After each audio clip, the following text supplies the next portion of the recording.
I find it to be really important for students to have collaborative experiences. I think that what makes music so intoxicating is when you're doing with other people and you have that like feeling of unity and that you don't really get in other contexts. And that comes with music and that comes when you do it with other people. And so I try to teach skills that would allow students to be able to perform and to play with friends or family and not necessarily just focusing on solo repertoire, even though it's super important. But I'm trying to find more ways to get them to be comfortable with the idea of playing with other people and to have fun with it. Hey there, I'm Rachel Airing, and you're listening to the Top Music Piano Podcast. Get inspired as we discuss creative resources, trends in piano pedagogy, ways to grow your income and streamline your studio, and new ways to engage your students each week. If you are a teacher who wants to go beyond the method books to create an innovative studio that fosters lifelong music makers, you've come to the right place. Hello, piano teachers. Welcome back to the podcast. Or if this is your first time listening, thank you for being here. Today, we're focusing on teaching technique with my guest, Scarlette. But we also talk about how teaching students in 2025 is different than it was 20 years ago. We touch on collaborative piano, and one of my favorite parts of this interview is when Scarlette shared about a recital that her students did recently that had a twist. I know you're going to enjoy this episode. Here's a little about Scarlette.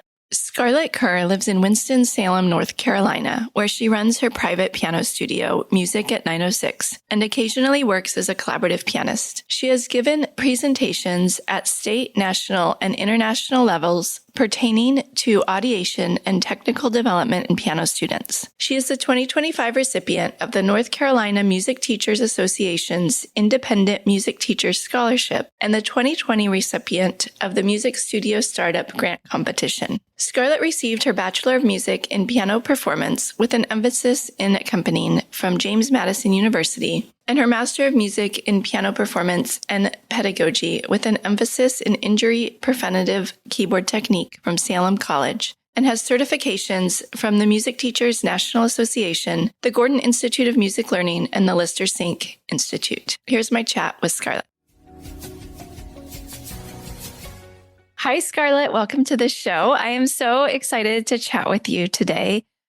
Before we start, could you introduce yourself and tell us a little bit about what you do? Sure. First off, thank you so much for having me today. I'm so excited to be here. But yes, my name is Scarlette Kerr, and I'm a pianist and piano teacher, and I live in Winston-Salem, North Carolina, in the United States.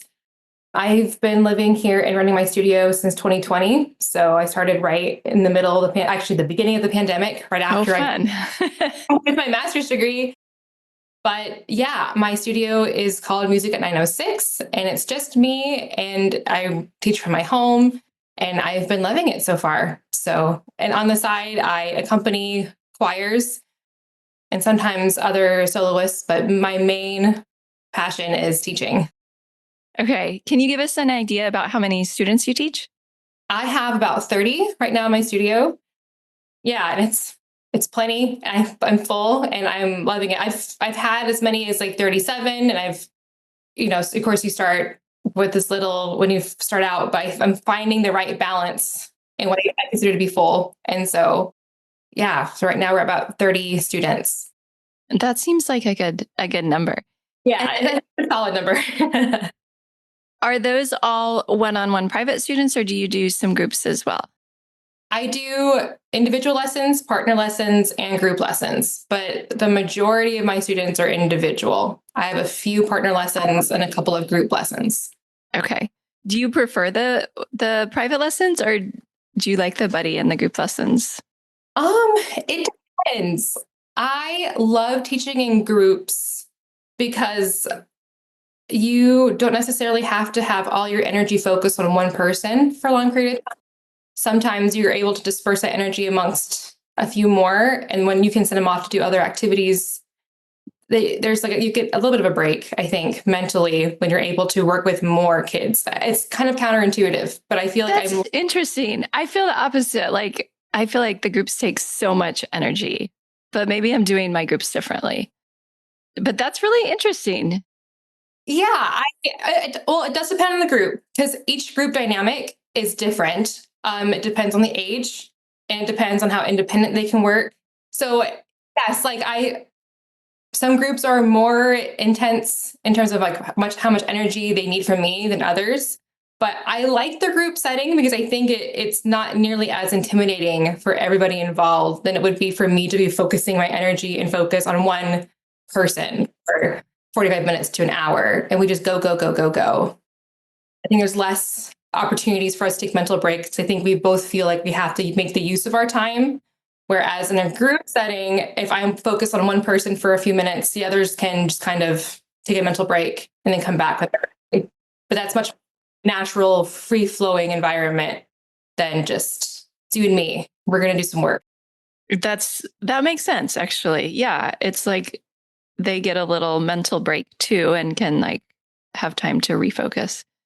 Okay, interesting. Well, we already went down a little rabbit hole, but that's okay. I know that you mentioned a company, and I know you started as a collaborative pianist. I think you actually have a degree in collaborative piano.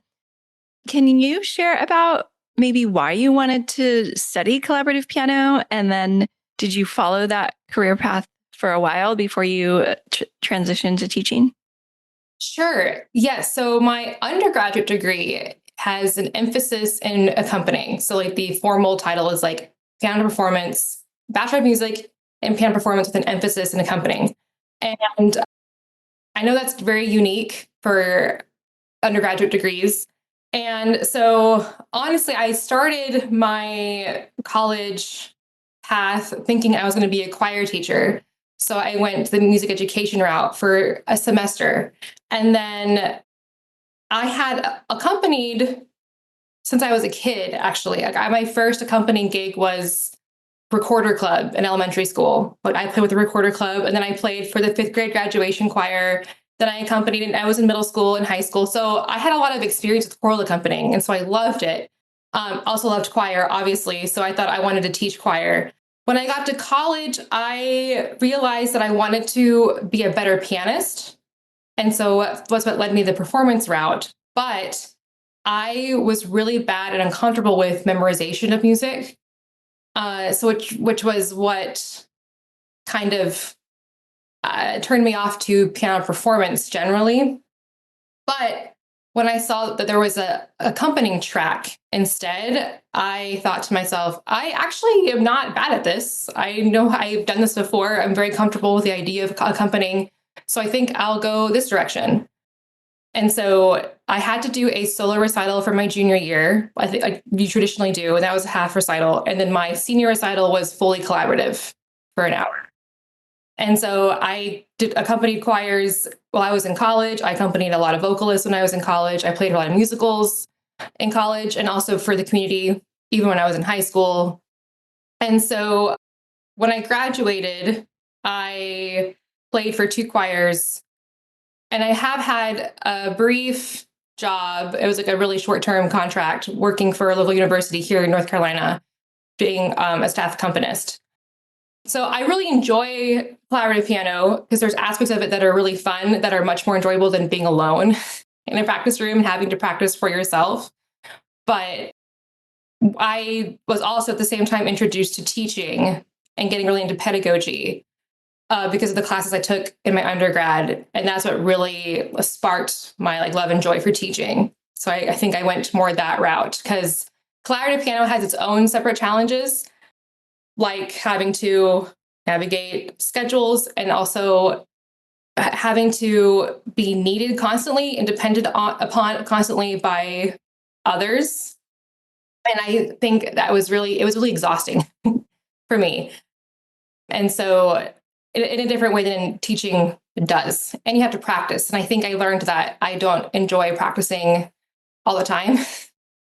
So I try to strike a balance in my current career of collaborative piano and choral settings. That's what I really love doing, and also teaching.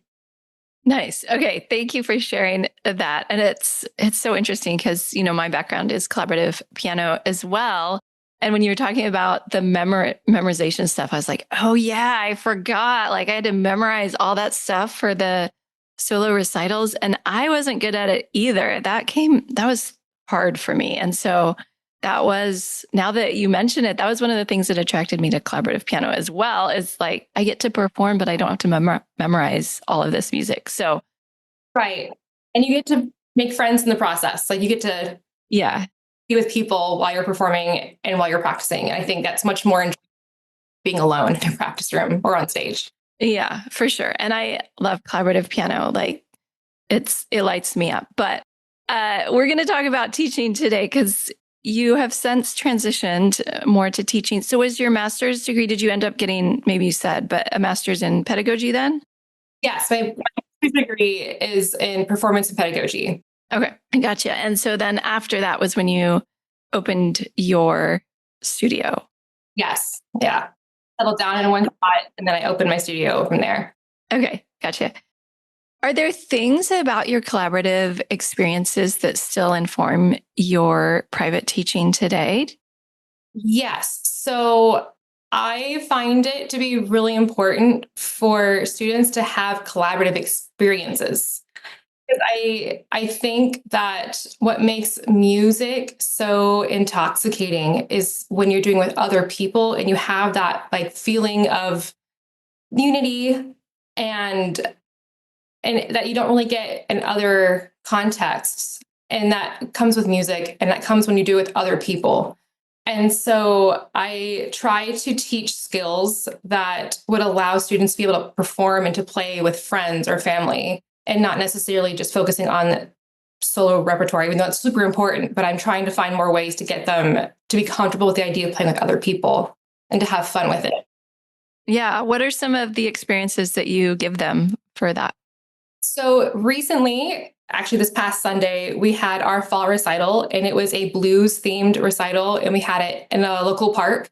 And I brought in two friends of mine that are musicians that are amazing and they're also teachers that were on drum set and bass. And they were going to play with my students who were preparing their own little renditions of folk tunes in a blues style. And so part of it, they had to improvise like a middle section, but in the outer parts, they had somewhat prepared.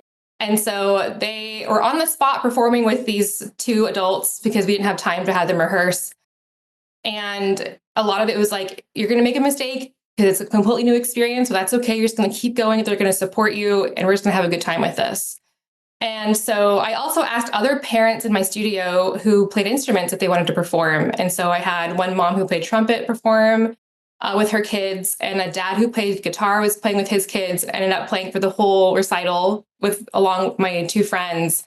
And I think that was a really fun experience for everybody involved because it was very low key, and everybody they made it through. They performed really, really well, and so I think, and I had really good feedback afterwards. I was just going to ask you, what was the feedback? What did your students say about it afterwards? They really enjoyed it. I think they were so in the zone that it was because there's a lot of adrenaline going on and they're trying to figure out how to navigate this new experience on the spot. And so I think in the moment they're very focused and they probably felt a little bit like just thrown into the deep end. But after the fact, I think once they processed everything they had done, that's actually really difficult to do. They were like, that was a lot of fun. I really enjoyed that. I want to do that again. And the parents too, that got to perform, they don't get to perform like that very often with their kids. And I think having the opportunity and maybe even permission to have a reason to practice and a reason to play was really inspiring for the parents as well. I love that. That's such a cool idea that you did. Thank you for sharing about that. Yeah, of course. All right, we're going to transition a little bit because I do want to talk about technique because I know this is something that you are really good at, teaching technique. So let's start with beginners. What tips do you have for teaching technique to beginners? Technique's a huge thing. So I want to make sure that it's very clear. The biggest thing with my students is that I want them to be able to internally feel and understand the music and that our body is essentially the vehicle of which what they're hearing in their mind is what's being translated to the piano. And so honestly, my technique stems from audiation, which I feel like can be like a whole separate topic, but we do a lot of gross body movement in the studio, a lot of singing, a lot of chanting, a lot of exploration with their joints and their arms. So that way they can kind of feel how much space they need to take up to feel a whole macro beat, or how much space they need to take up when they're doing micro beats. And then when we're at the piano, I do focus on what our hand formation should be like, how to use our forearm and our upper arm to go up and down to make sounds. But I feel like it's so much easier when they're able to ideate a rhythm pattern and be able to time with their body how to move. So the ear and the body are really connected, and it makes it easier for me to explain, all right, this is how you're going to move, and this is what it's going to feel like. And they're like, oh yeah, okay, I can do that. And for my students, it's not like their technique looks amazing from day one. It's a really messy process because they're learning how to use their bodies when they're starting to play the piano, if they start out really young. And so we'll focus on just one finger, or just focus on using a modified hand shape for the first year of lessons. And then we'll eventually branch out to using different fingertips and landing on different fingertips and figuring out stroke patterns. And that just comes very slowly in the first few years. But maybe around like year 4, year 5, when they're starting to enter age 10 or 11, those finer motor skills are also starting to develop naturally. And it starts to all kind of come together much more naturally. So I've learned through experience that I could either be very deliberate and very, maybe not strict, but very structured about how I approach technique, or I can let nature take its course if I'm still addressing it in small ways, but also building up other skills along the way with their ideation, and just let them kind of meld together at a natural point. Okay, I have a couple follow-up questions. First of all, you mentioned the modified hand shape. Is there a particular one that you think is the best for young beginners? I've heard the 3-1 donut, or the one, just playing with one finger. What do you typically do? I do is this 3-1 donut? Yeah, where you put your 3 and 1 together. To my fingertip and the middle finger together. Yeah, that's what I start out with, because it helps them have that hand shape. And while it's supported, I do have to be careful with how they're holding their hand, because they can have it squished together, or they can have it. Yeah, there's many ways that could go wrong. So I just have to be very watchful of how they use that shape. Eventually, then I let go of the thumb and spread out, and then we just focus on landing on the middle finger. Mm-hmm. And that becomes a big focal point for a long time. And then we move on to other fingers and learning how to lift and lower our forearm into balance on those different fingertips. Yeah, that makes sense. Because I find if I just start with one finger, they tend to curl up all their other fingers, like a pokey finger, one pokey finger, right? That is so natural for them to do. So yeah, the 3-1 donut, I just call it the special shape in my studio. And it kind of prevents all of that from happening, from the weird curves and the collapses and whatnot. And then the other thing I wanted to highlight and ask you a little bit about, you said it's not till around age 10 or 11 that they have the fine motor skills. I think as teachers, we tend to expect it a lot sooner. Can you talk a little more about that, and like what our expectations should be between, when they start, whatever age that is, 5, 6, 7, and then the age 10 and 11? Right. Yeah. And that's not to say that that's like the scientific point. That's just like what I have noticed with my students who've started with me when they were younger. But I think different students have different aptitudes, and some of them have really high motor skill aptitude, and they can do technically difficult things. And I just have to treat each student differently. But I think overall, my focus with them is that they are comfortable creating music at the piano at their level and at their stage of development. And I will modify repertoire if they need to make it fit their hand size. We will modify repertoire if we need to make it comfortable for them to execute a fine skill if they can't do it. I don't ever want them to feel discouraged if they can't do something. And then also have them resort to maladaptive habits to play something. I try to kind of avoid that by choosing appropriate repertoire, but sometimes there's always a little something in repertoire that we got to address and change to make it work for them.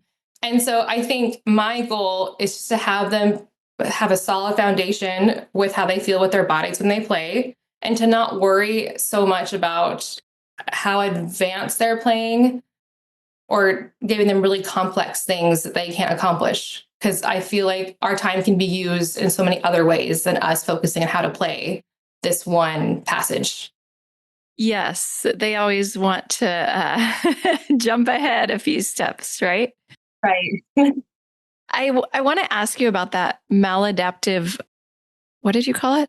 Maladaptive. I said maladaptive habits. Yeah. What should teachers be on the lookout for to ensure that their students aren't getting into bad habits along the way? So I think every teacher notices like the weird fingering patterns that students use to be able to like play a chord. That just happens. That just starts popping up at some point, and so I have to start like, okay, we're gonna remember this fingering pattern. The like the gripping of notes, like when they have to like get the grab notes when they're having to play wide intervals, I try to avoid that as much as possible. Any sort of like hunching down or having their shoulders come up when they start getting nervous or stressed or tense about something, I'm trying to be on the lookout for that. And that's like those are the biggest things essentially. It's like because when they're starting to play with larger intervals, if they have to feel like they're grabbing towards something, that automatically gives a lot of tension to them and their forearms and their shoulders. So that's what I try to avoid at least. Yeah. And I'm thinking about my own playing and how, when I'm really focused and I get hunched over and have the bad habits, right? It happens to me still too, because there's some things I skip over, especially when you're playing music that's in front of you. My eyes take over essentially, and so I kind of do whatever it takes to play whatever I see. It's what's in front of me, Mm-hmm. and I forget what's going on with the rest of my body until after the fact. I'm like, oh wait, yeah, I gotta. Right. You start to feel a little something and you shake it out. I don't know how many transfer students you have. Would you be able to speak to correcting bad habits in transfer students? I find that to be one of the most challenging things.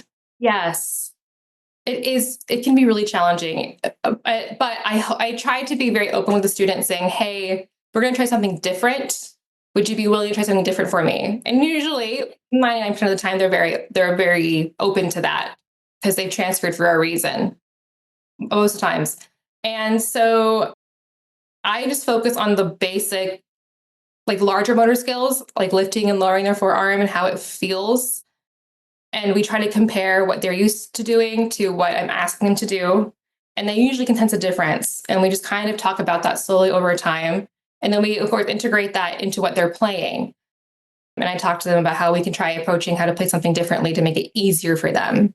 So I always try to approach it as like, I'm trying to make this easier for you, not harder. And they're open to that because, of course, they want to be able to play something with ease. And so it's a long-term process. And I'm not sure if it's ever going to be like a perfect transition, but kind of work with what you have. Because again, I want them to make them feel comfortable with what they can do. And we just work.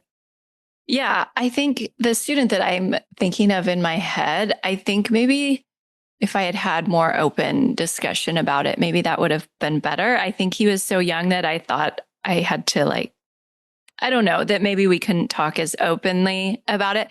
And what I found is like in the lesson, I would work on things with him and get him a little looser. And then he would go home and practice with the old habits and come back right from square one. Because if they're practicing in that old way, like I'm not there to help them, and I feel like it's such slow progress if he's still practicing with the old habits. Right. And so if we have a more open dialogue of like, all right, well, how did that feel? How can you do that again on your own at home? Usually that tends to help a lot because if they're talking through it, they're laying down those like cognitive synapses to be able to do it on their own. More likely. Not to say that they will, but as long as you're talking about it over a long time, it'll help. And then they'll continue to see that it's going to be easier. Because sometimes they have to learn the hard way too. Yeah, Yeah, we all have to true. learn the hard way. sometimes I don't want to listen to people tell me what to do. So I get it. Yeah, for sure.